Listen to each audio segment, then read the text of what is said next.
Bueno, ahora en este curso vamos a ver lo que es el flujo reptante alrededor de una pared esférica.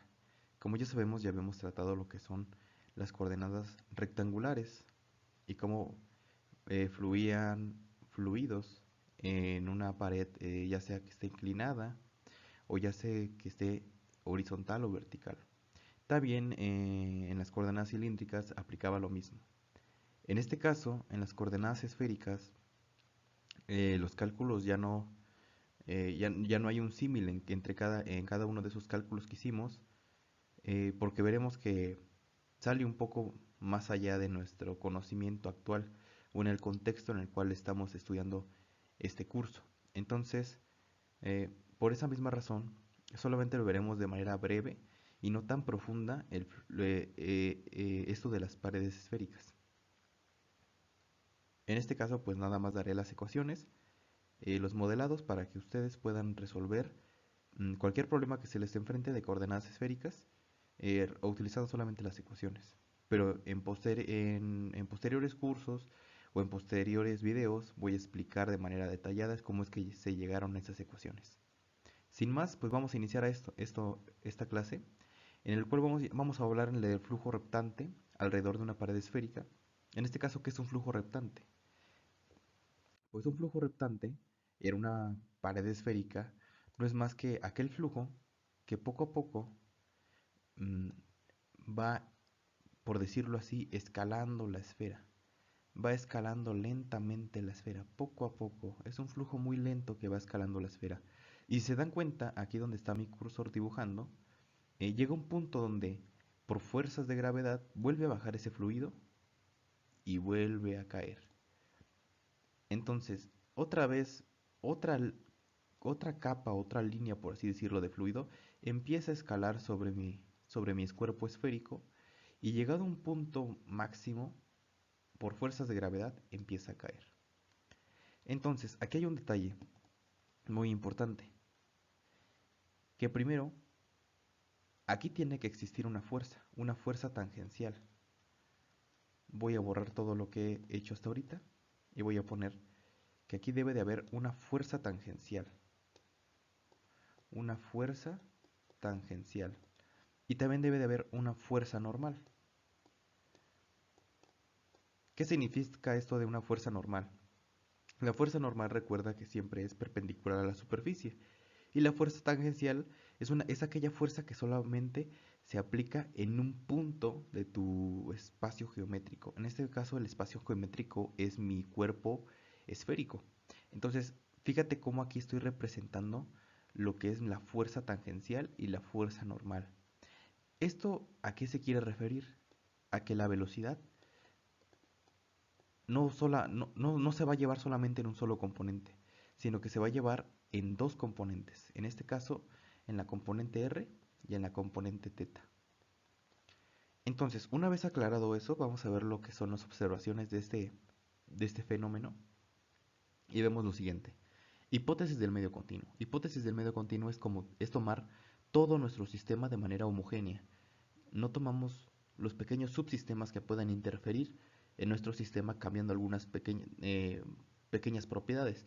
Entonces generalizamos todo hipotetizando o teorizando que nuestro sistema es completamente homogéneo en todas las partes.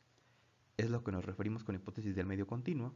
Fluido newtoniano, pues es obviamente eh, es necesario para poder realizar,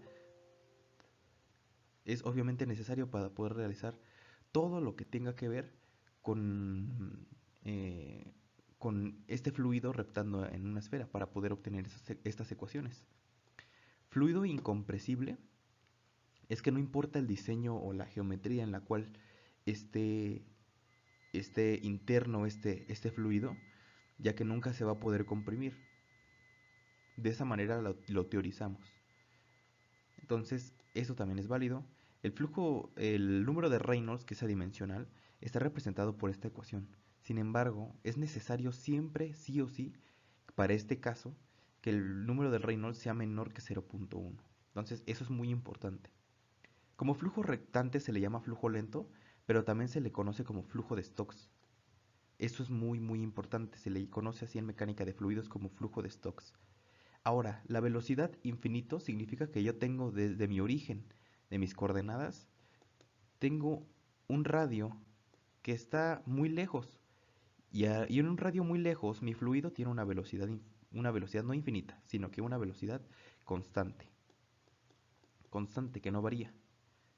Ahora, fíjense cómo la velocidad puede estar en en estas tres componentes, sin embargo, solamente eh, se mueve alrededor de las dos componentes que es el radio y teta, donde teta es el ángulo azimutal que hace un barrido de 0 a 2pi y phi es el ángulo de colatitud que hace un barrido desde 0 a pi.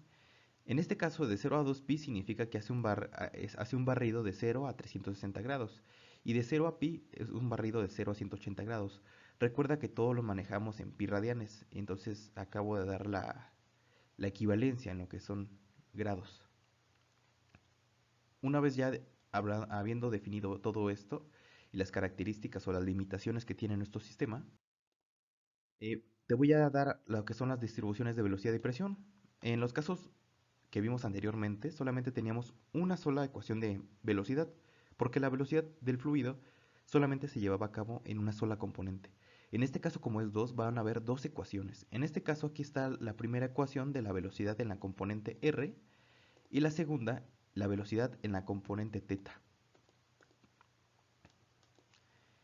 Eh, Ahora, fíjate que aquí está inmerso la velocidad que es constante en un r muy grande, o sea, en un radio muy grande. También aquí está inmerso o implícito lo que es mi radio R mayúscula, que significa en la superficie. Cuando ya mi fluido está en la superficie, está pues sí, en esta interfase que es superficie líquido, ahí se le denomina R mayúscula. Y R minúscula puede ser en ese intervalo entre la superficie o en el lugar donde todavía no has llegado a la superficie, que es menor a R mayúscula. Bueno, ya habiendo explicado eso, aquí tienes las dos ecuaciones que puedes copiar libremente y poder usar cuando tengas que encontrar el perfil de velocidades de las dos componentes de un fluido reptante a través de un cuerpo esférico. Fíjate que la velocidad, como ya lo habíamos definido hace rato, la velocidad en la componente phi es cero.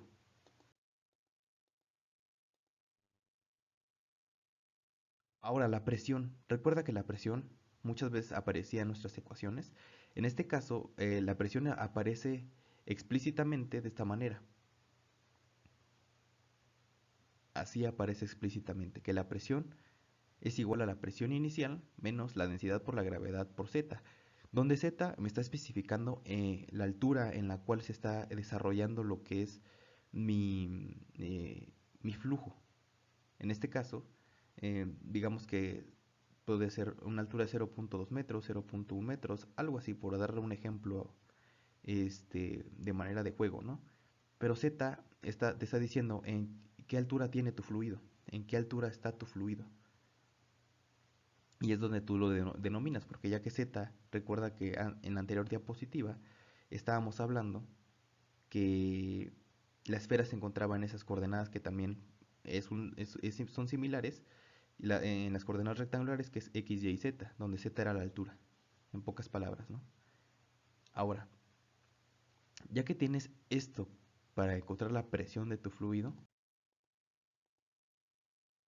vamos a ver las siguientes condiciones de frontera que también se dan y se obtienen, que es que la velocidad es igual a cero siempre y cuando r sea igual a r, o sea, que la velocidad de tu fluido va a ser igual a cero cuando r esté en la superficie, o sea, perdón, no cuando r esté en la superficie, sino cuando tu fluido esté en la superficie de tu cuerpo esférico, esté en contacto directo, o sea, esas partículas o esa línea de partículas de tu fluido que están en contacto directo con la superficie de tu cuerpo esférico, pues van a tener una velocidad nula, o sea, cero. ¿Y qué pasa cuando mi radio está muy lejos, o sea, mi fluido está muy lejos de la superficie, o sea, las líneas de mi fluido están muy lejos de la superficie? Lo que pasa ahí es que la velocidad es constante, la velocidad de tu fluido es constante. Una vez más, repito, cuando las líneas, aquí es cuando Aquí en lo que estoy señalando, aquí es cuando las líneas de las partículas de mi fluido eh, están muy lejos de la superficie esférica. Y aquí en R igual a R mayúscula es cuando las líneas de mi fluido están directamente pegadas o están directamente en contacto con la superficie de mi cuerpo esférico. Una vez ya explicado eso, te presento el tensor de esfuerzo de corte. Recordemos que la dirección de transporte se lleva a cabo en R, obviamente, y que como tenemos dos componentes en las cuales va a estar variando lo que es la velocidad de mi fluido, o se va a estar moviendo mi fluido, mejor dicho, por eso tenemos dos esfuerzos de corte y no solo uno, como en las clases pasadas. Entonces aquí tenemos el tau de RR, que es lo mismo que el tau que es menos dos veces el tau de teta teta, y eso se iguala a menos dos veces el tau de phi phi, y aquí es tau de r teta igual al tau de teta r. Esto, recordemos que esto ya lo habíamos visto, porque el tensor de esfuerzo de corte es un tensor de orden 2 que tiene 9 componentes y se puede representar como una matriz. No es una matriz, pero se representa como una matriz. Eso ya lo hemos visto en las primeras clases introductorias de qué es el esfuerzo de corte y cómo es que se genera y cómo es que se le denomina que es un tensor de orden 2. Entonces, ya habiendo explicado eso, puedes copiar libremente esas ecuaciones y poder usarlas cuando lo requieras. La fuerza total en la superficie mojada, o sea, en todo mi cuerpo esférico o en donde se esté llevando a cabo eh, el hecho de que mi fluido esté reptando a través de él o en la superficie de mi cuerpo esférico, es el siguiente. La fuerza total se representa con esto, con esta ecuación, donde este término es la fuerza de flotación, este término es la resistencia de forma y este término es la resistencia de fricción. Observa que si yo simplifico esta ecuación, el término que me genera ahora es la fuerza de flotación, y esa es la fuerza cinética. La fuerza de flotación no es más que el principio de Arquímedes. Y la fuerza cinética pues resulta del movimiento del fluido, ¿no? Propiamente. Y a esto que estás viendo aquí en pantalla, en este recuadro, pues se le llama la ley de Stokes. Esta es la ley de Stokes en mecánica de fluidos. Entonces, todo este problema que acabamos de ver no puede resolverse con un balance de envoltura, ya que las líneas de corriente no son rectilíneas.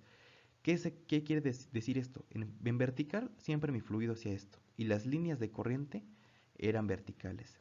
Si eran en diagonal, pues o pueden ser que estuvieran subiendo o puede ser que estuvieran bajando, pero mis líneas de corriente eran con una pendiente, eran unas rectas con una pendiente. Ahora, si eran horizontales, eran de esta forma y seguían siendo totalmente paralelas mis líneas de corriente. Pero ¿qué pasa en este caso? Como tenemos nuestra esfera, las líneas de corriente ya no son paralelas. O bueno, sí son paralelas, pero están haciendo una curvatura.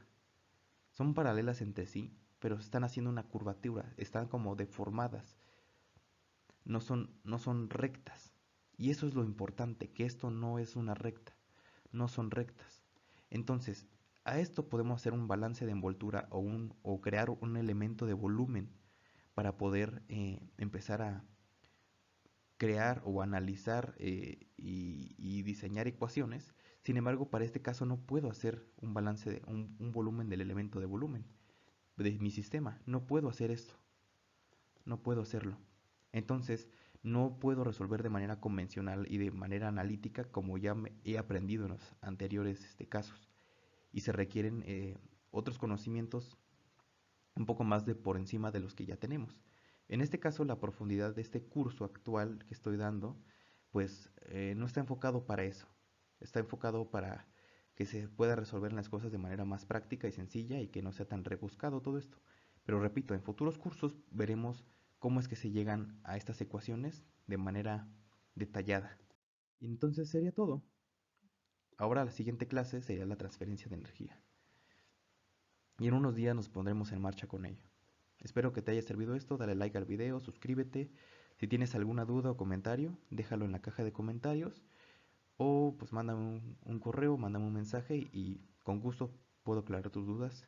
Y si en algo me equivoqué en este video, con todo gusto estoy abierto a posibilidades de poder volverlo a editar, volverlo a hacer, con el fin de que esto les ayude, les sirva y pues aporten algo a su formación académica. Sin más, me despido, muchas gracias por ver el video y nos vemos en la próxima.